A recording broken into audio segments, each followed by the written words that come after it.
am for more grassroots government. Not only in America, where more grassroots government is needed, but all over the world where more grassroots government may be needed far more than it is needed in America. But there is a need in the world that people are not used to facing for a grassroots government in which the people involved, the voters, the ordinary citizens, vote on the big issues. In America specifically, we saw recently in 2013 why we need for the people to have to vote on a big issue like declaring war. In World War II, Hitler declared war, and Japan declared war by bombing Pearl Harbor, and later on formally declared war. The point was, when people declare war, or a nation declares war on another nation, there is no choice. There is nothing to do but to fight back.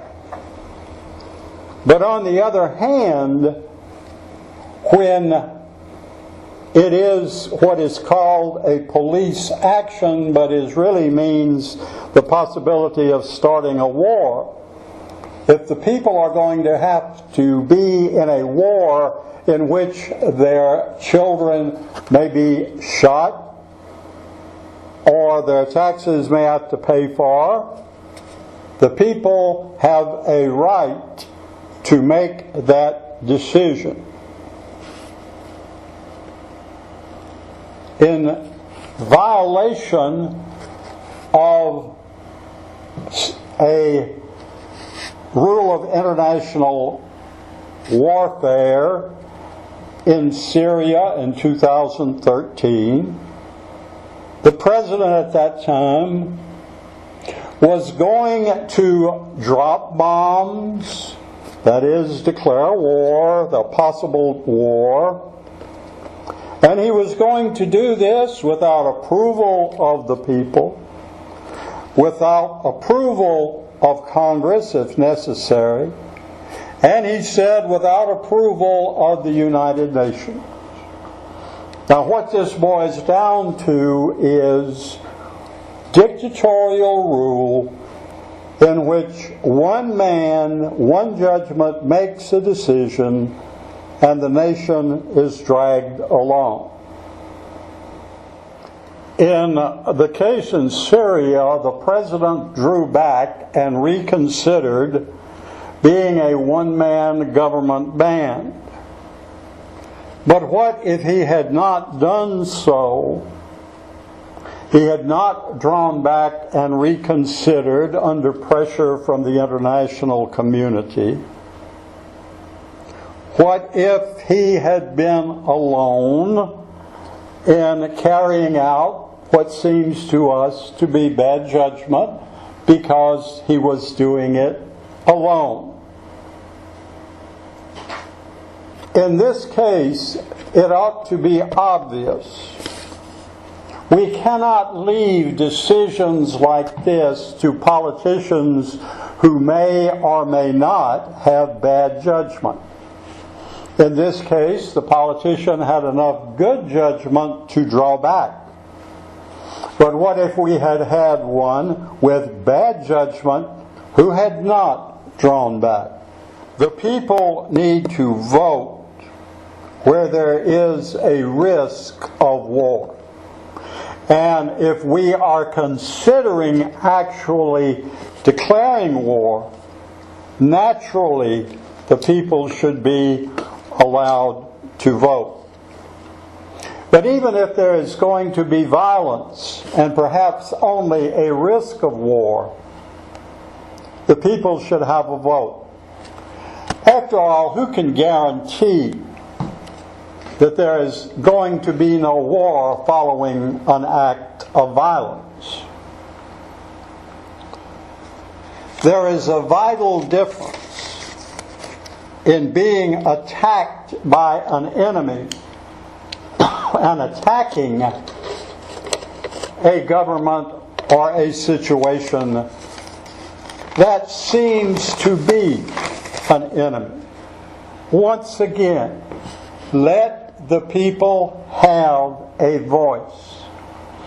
And I don't mean just a congressional voice, because you and I both know when Congress is not gridlocked or is gridlocked or whatever, we cannot depend on Congress to do much but play politics. The people need to be heard. Henry David Thoreau said, simplify, simplify.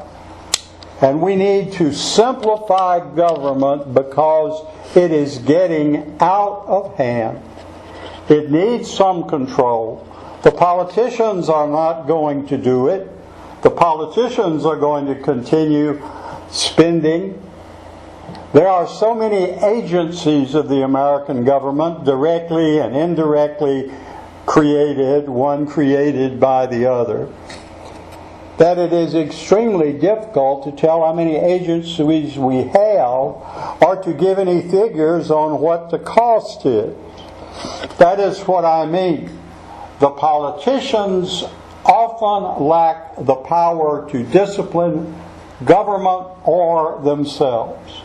The people will, the people can. And it is the common sense discipline of the people that we need. And this is best done by a vote of the people. Now, on my right here is a bust of Thomas Jefferson. Thomas Jefferson would have trusted the vote of the people. Of course, there are people who say they do not trust the people. They want politicians to decide it for them. Well, I say the people will do better on big issues by themselves.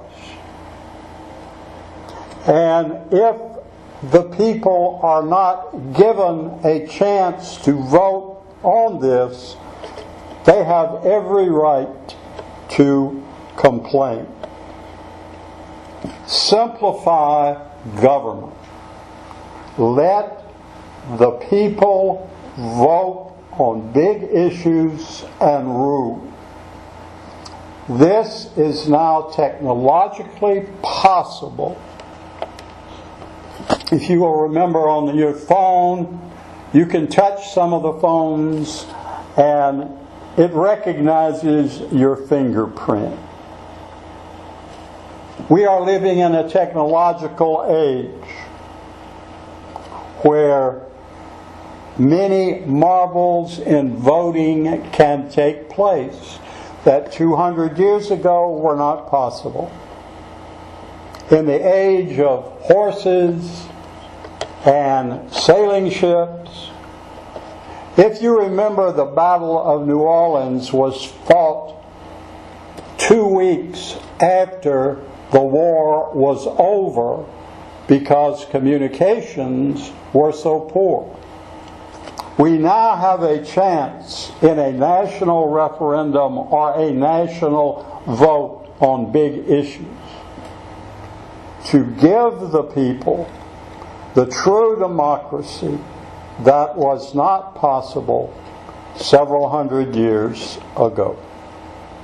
So let us work for more grassroots democracy, more democratic voting of the people, not only in America, but all over the world.